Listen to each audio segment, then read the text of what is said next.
All right, folks, for this orange to blue belt class, we have plenty to go over, right, today. First of all, we're going to be going over some of our punches, right? In particular, we're going over hooks and uppercuts, right? And how we generate some power, but still demonstrate control over those strikes. In addition to that, we'll be doing our blocking basic motions.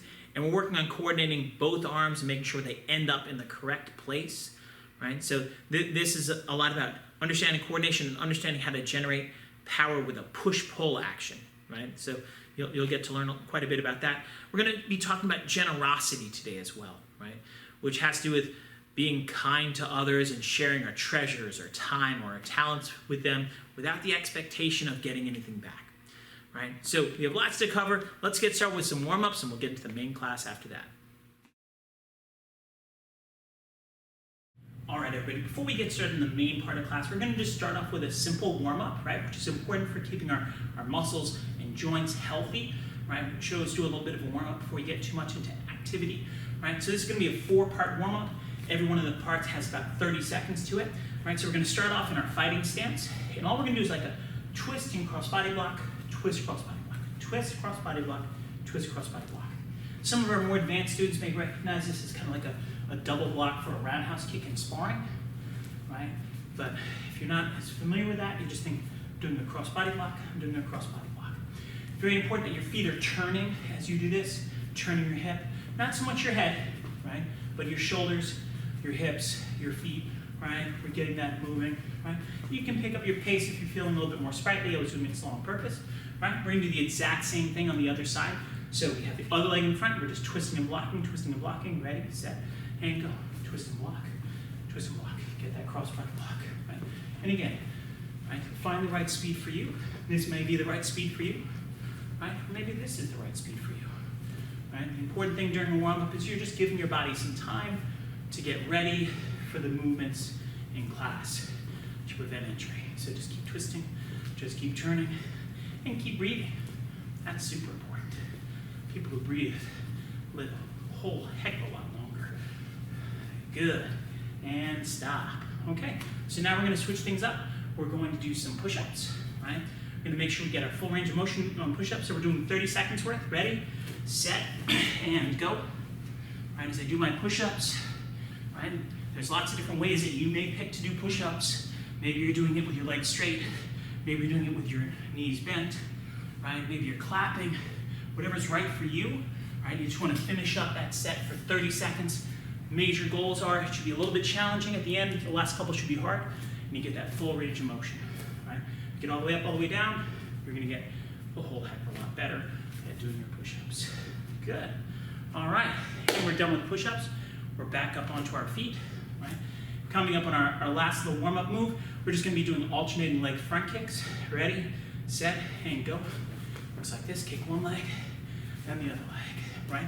Doesn't have to be particularly high, doesn't have to be particularly fast, right? The important thing is you're just kind of activating those muscles, right? I'm going to turn a little sideways so you can see what it looks like from the side, right? You can see I'm not kicking at my highest, right? I'm just trying to let my body move and be ready for the class, which will be starting any minute now. Good. Keep kicking, keep breathing, and time. We're done with warm-ups. Let's get into the main part of class. All right, so we're going to work on our blocking basic motions. And when we work on these blocking basic motions, we're going to be focusing on that second hand, the chamber hand, returning back to the chamber properly, right? So we know it's important for our block to be strong, but it's also important for us to get the coordination and putting energy into this separation of resetting your hand back into place, okay? That's going to demonstrate that you have control over your body, the ability to kind of push this way, pull that way, right?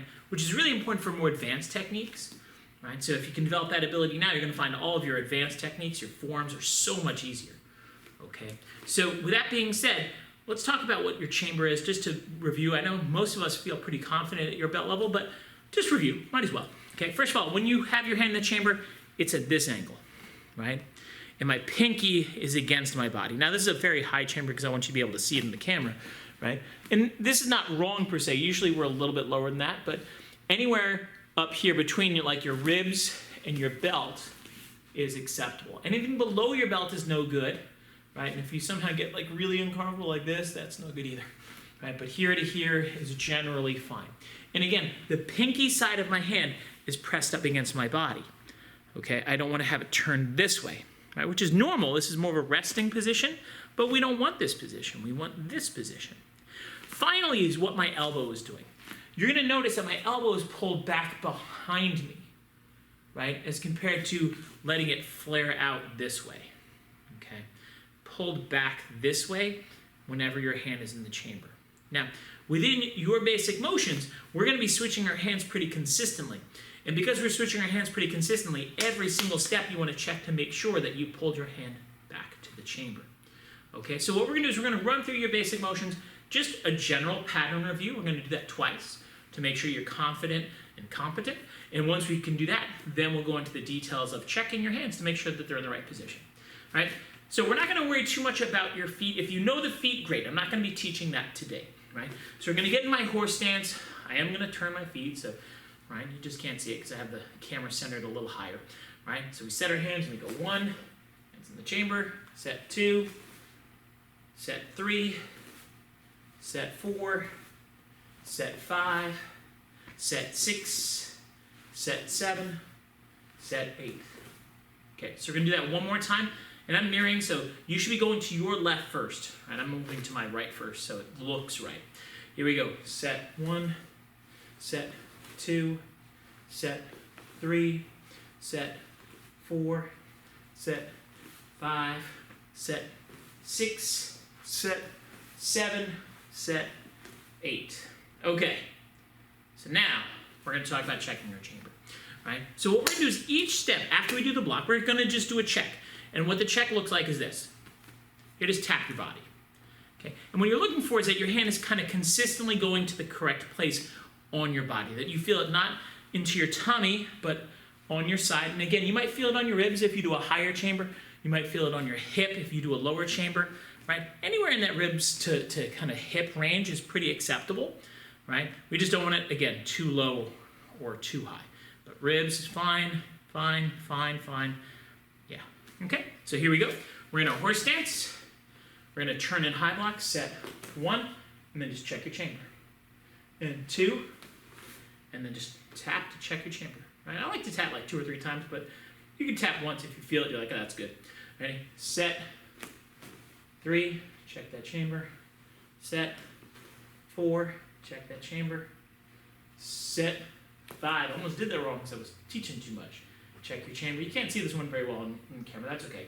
Set and check your chamber. It's still there checking you. Right here. And set. Check your chamber. And set. Check your chamber. Okay. So that check will kind of be a note to myself like, all right, I'm doing this right, or maybe I'm not. Right? What I would recommend is if you did that and you weren't getting it right, you might want to pause and practice a couple of times until you feel like you can get it right. But we're going to keep rolling along, right, and continuously making it a little bit harder. But again, if you kept finding that your hand wasn't in the right position, right, maybe you checked it like, oh, let me fix that, okay, you might want to go back and do this again. But like I said, we're going to keep moving. So from here, we're just going to make it slightly harder, okay. How is it going to be harder? Well, it's going to go a little bit faster. Set. Whoop, I started doing the wrong thing. That was too hard, maybe. Set 1, check chamber. Set 2, check chamber. Set 3, check chamber. Set 4, check that chamber. Set 5, check that chamber. You can't see it, but I'm checking. Set 6, check chamber. Set 7, check. And set 8, check. Okay. A little bit harder. This time I'm not going to remind you to check. Right? I'll tap. You'll see it if you're looking, right? But just remember, like, am I checking? Am I putting my hand in the right place? Again, this is not part of your basic motions. Once you're really confident in this, you shouldn't do it anymore. But it's a good tool if you're struggling with it, or if you're not sure if you're putting your hand in the right place, right? Either someone's told you you're doing it wrong, right? Or you're like, well, gee, I don't know if I'm doing it right. Well, I'm going to check. Okay, let's do it. Ready? Set 1. Set 2. Set 3. set 4, set 5, set 6, set 7, set 8. Okay, let's do that again. All right, so this time I'm gonna make it a little bit harder. I'm not gonna show you, okay? I'll just count through it, so you have to know the pattern, feel pretty comfortable and confident, right? When I count, I'll say the block. So I'll say like high block, middle block, right? But hopefully you know the pattern. Ready? 1 high block, right? Check your chamber, make sure it's there. And 2 high block, check your chamber. 3 middle block, going that way.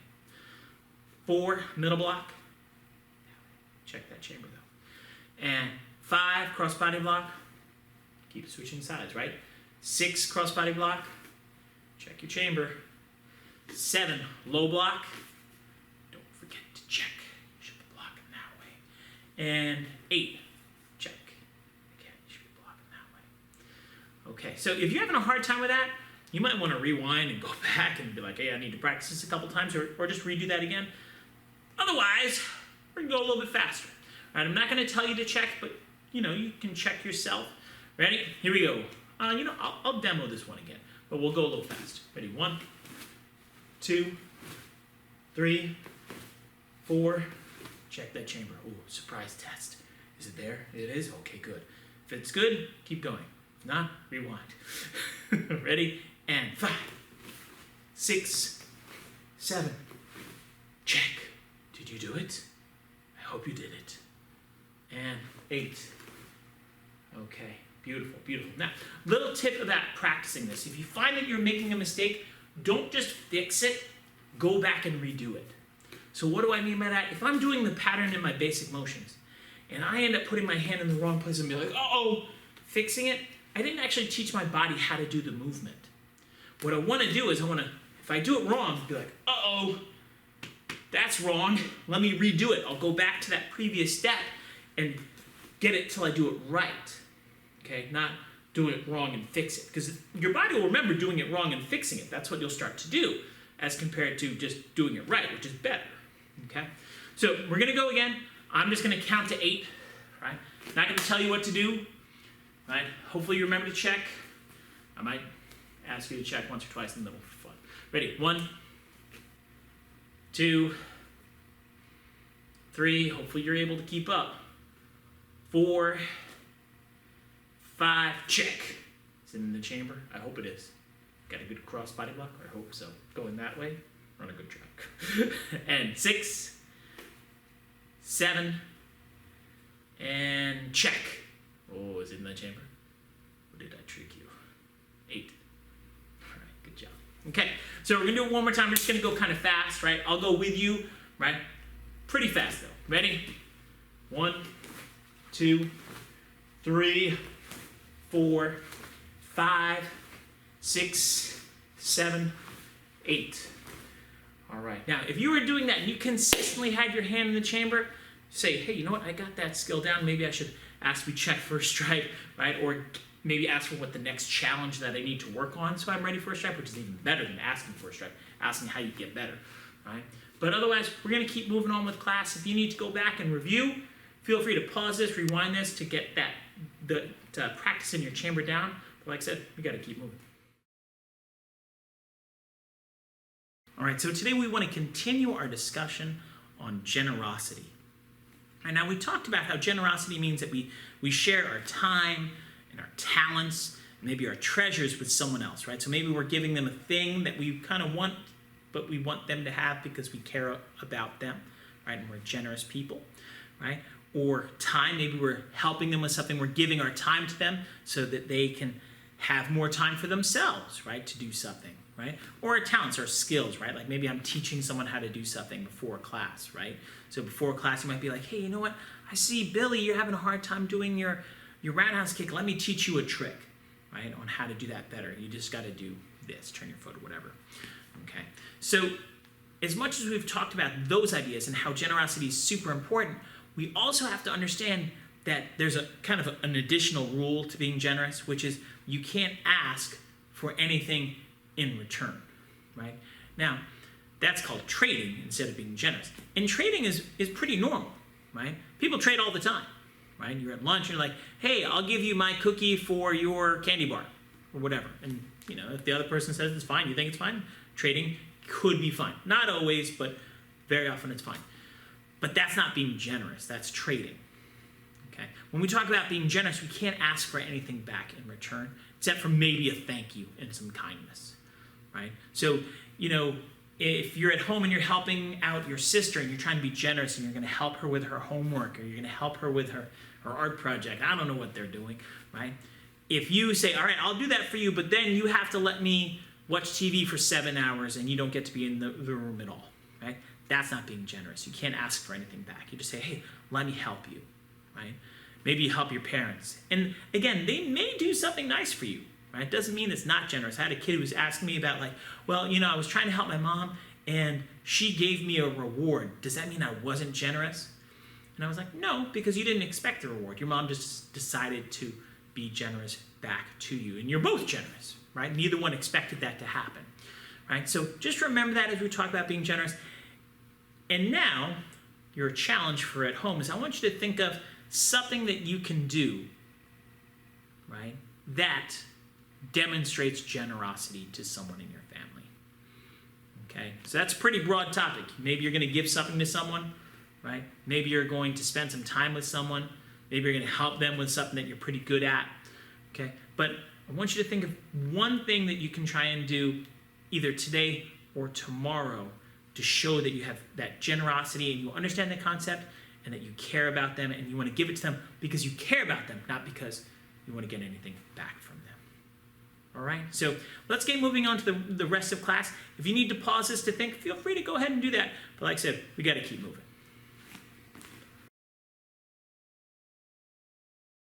So we're going to get started with some punches. We're going to be working on hooks and uppercuts today. And we're going to be talking about kind of 3 parts of your punch. The wind-up, the impact, and then the follow-through. Okay, and we're going to try and go through the details of each of those. We're going to start off with our hook. We're going to just talk about the impact, right? When we make impact with our hook, generally right now we're working on a hook to the head. And there's a lot of different ways you can throw a hook. But when we're throwing a hook like kind of at the jaw, we're looking for your elbow to be basically the same height as your hand. Okay, so we don't want this or this. It's this, right? So we're looking for it to come across flat. Then we're looking for you to make good contact like we typically do on a punch. Now you can have your hand turn this way or this way. It really doesn't matter. For a higher punch, I prefer to have my pinky kind of turn away from me and my thumb side towards me. I'll show you from the side like this, boom. Right? But if it's like this, it's not wrong per se or terrible. I just prefer this, right? And if you do either of these two, you'll pretty much be okay, right? So we're gonna just do like a few hooks. I want you to just kind of stop, hand in front, good. Stop. You can see my elbow's pretty flat. It doesn't have to be perfectly flat, but pretty flat is what we're looking for. Good, one more like this. Okay, now we're gonna switch to the other side, same basic idea. Hook, and again, not perfectly flat, but pretty flat is what we're looking for, right? We don't wanna be very slanted, that would be bad. That's good, one more. Okay, so that's pretty simple, right? That's the easiest part of the hook because we kind of know how to punch, right? The next thing is the wind up, right? As I go to throw a hook, there's a trade-off between how much I wind up and how much power I generate. The more I wind up, the more power I can generate. The downside of that is the more I wind up, the slower I am and the easier it is for them to defend. So we want to have our hook be pretty quick, right? Because it's already a pretty powerful punch. We don't need to be that much more powerful. It's also sneaky because it goes around their guard, so if they're like shelling up, we get around it. So what we want to do with our hook is have it come out, and generally you can see when I'm starting, my hands are kind of on either side of my face. I don't want to have my hands collapsed down to one side. It makes the hook much harder to deliver. And in my fighting stance, I want to bring my hand out about past my shoulder or right even with my shoulder. And then I hook. All right, so it's pretty tight, right? We're not doing a big action, right, where I come like all the way out here, right? If you've ever done self-defense in like a pressure situation, you don't know what's coming, a wild punch is so easy to defend when compared to a straighter punch or a tighter punch, right? So we want to give them that challenging attack, not something like really easy to block, right? So we're going to wind up a little bit and then hook. Wind up a little bit and hook. Wind up a little bit, hook. Let's do 2 more. Wind up and hook, and wind up, and hook. Okay, now we're gonna switch to the other side, the same basic idea. I'm here, you can see my hands are a little bit apart, maybe they're on either side of my face. I wind up a little bit and hook, right? I wind up, I hook, right? And very often a hook is done in a combination. It's like it leads with a cross and then you come in with a hook. It makes it a lot easier to do this, but for now we're just winding up and hooking, winding up, hook, wind up, hook, wind up, and hook. Okay, so it's that small action. The last part of this is the follow through. So we talked about how you hit, we talked about how you get ready to hit so you can hit with some power, then we talked about follow through. When I strike a target, I actually want to go through it. If you've ever done board breaking, you know, like, I don't just aim to the board, I go through the board. That's how I hit it with a lot of force, and I can break it, right? Well, if I'm hitting a person, I want to hit with a lot of force, I follow through a little bit, but not too much. It's a balancing act. Just like we said before with our wind up, right? If I wind up too far, it makes it easy to defend, right? When I do my hook, I should end up with my elbow basically in front of my face, okay? About that far, boom, okay? Now you have to control that, right? So especially the harder you punch, the faster you punch, the more energy you have to put back into your body recoiling. You can't just be like, whee, right? Because if you turn your shoulder too far and you start to turn your back, it's very easy for them to seal off, counterattack, all sorts of bad things. Makes it so you can't punch your second punch, follow up, all the bad things. It's all bad, right? So we go with our hook, boom, hook, boom, right? So follow along with me. Wind up, you hook. Again, you wind up, you hook, and it's a pretty small wind up, right? Not a really big wind up. My arm is still bent. Extends as I throw the hook. The arm is bent, extend as I throw the hook. Right, so we're gonna do the other side, the same basic idea. Wind up a little bit, extend your hook, wind up, extend your hook, wind up, extend your hook. Kind of going slow right now, right? Slow and steady wins the race. Wind up, hook, wind up, hook. Okay, so now what we're gonna do is we're gonna alternate. I'll do one, you'll do one, and we're gonna throw it with a little bit more intensity. One of the nice things about alternating right now is you can watch me do it and say, oh, I wanna do that, and then, well, I can't watch you, but normally I could. So we're here. Take your time and you can go, you know, sort of quickly.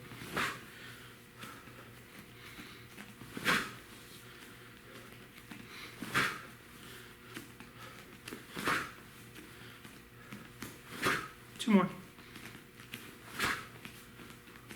One more for me. One more for you. Okay, switch your legs, same basic concept, right? We're here, make sure we get that wind up, get the hook. We're alternating, I go first, you go second.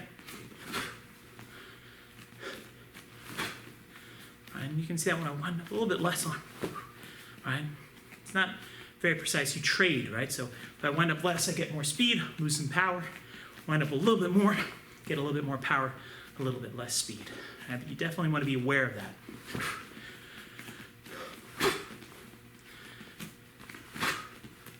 Two more.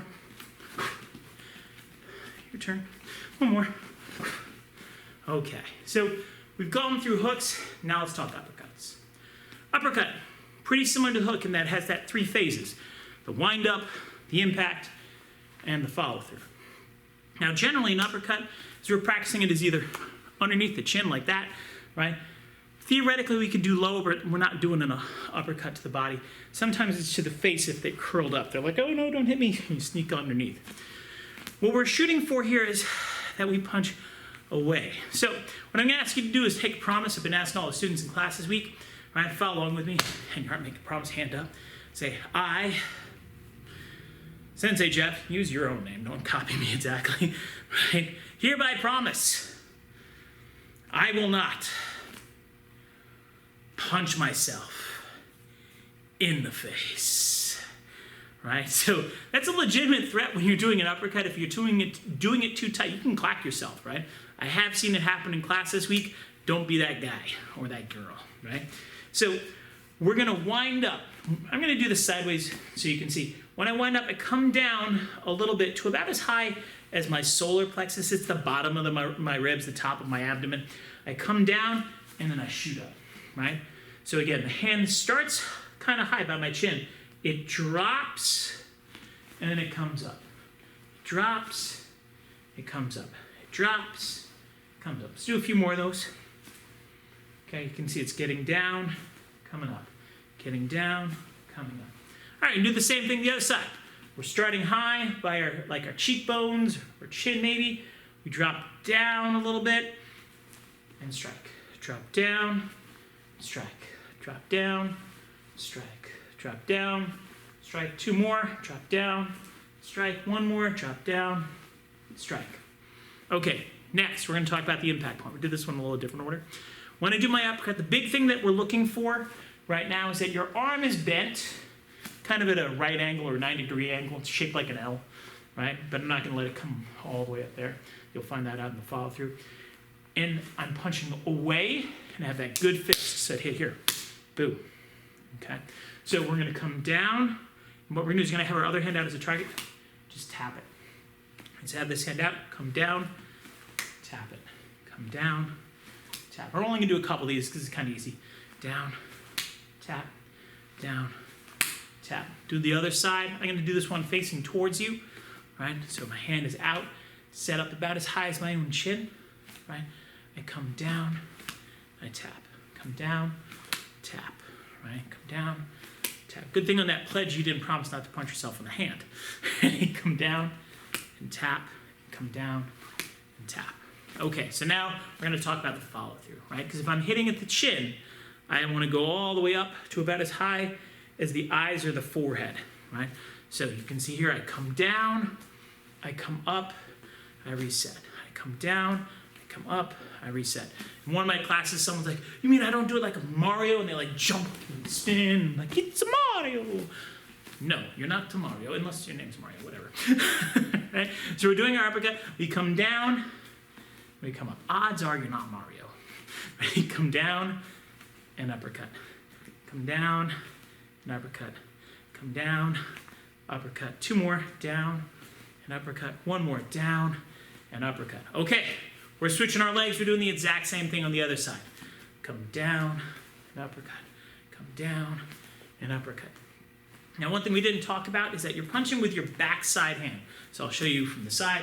This hand is back. Come down and uppercut. Come down and uppercut. There is such a thing as a lead uppercut. We're just not doing it. Right now we're doing that backhand uppercut because in a minute we're going to put those two punches together. Speaking of which, we're putting those two punches together. We're not going to isolate this. We're going to do a hook and uppercut. We're going to do 5 on each side. Ready? Lead hook, backhand uppercut. Reset. Lead hook, backhand uppercut. Reset. Lead hook, backhand uppercut. Reset. Lead hook, backhand uppercut. Let's do one more. Ready? Lead hook, backhand uppercut. All right, switch sides. Other side, same idea. Ready? Lead hook, backhand uppercut. Now, one thing you might notice about this uppercut is my hand comes tight to my body when it punches. I don't come out. Right, that leads to like an angle like this. Keep it tight. Ready? Hook and uppercut, hook and uppercut, hook and uppercut, hook and uppercut. Okay, so now we're going to do this taking turns with a partner. I'm going to throw my hook and uppercut, then you'll throw your hook and uppercut. Right, it's an opportunity to throw with some energy. Right? I go first, you go second. Got to be pretty fast. We're not doing this slow.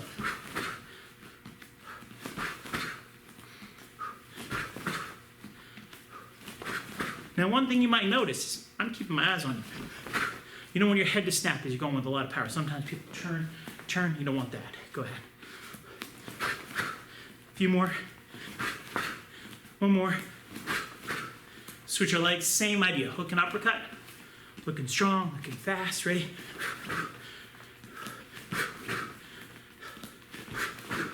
I go, you go. You go. You go. You go. You go. Do a couple slow ones. Let you catch up if you fell behind. A couple more fast ones. Hook, uppercut. Go. Hook, uppercut. Go. Hook, uppercut. All right. So that's some good work on our hooks and uppercuts today. Let's get ready for the next part of class.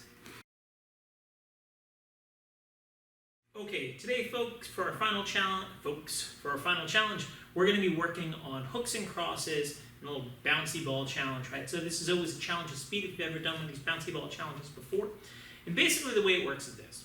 You set yourself up in a fighting stance. You're going to hold the ball in your backhand, the one that you're going to end up doing the uppercut with, right? And what you're going to do is you're going to drop it.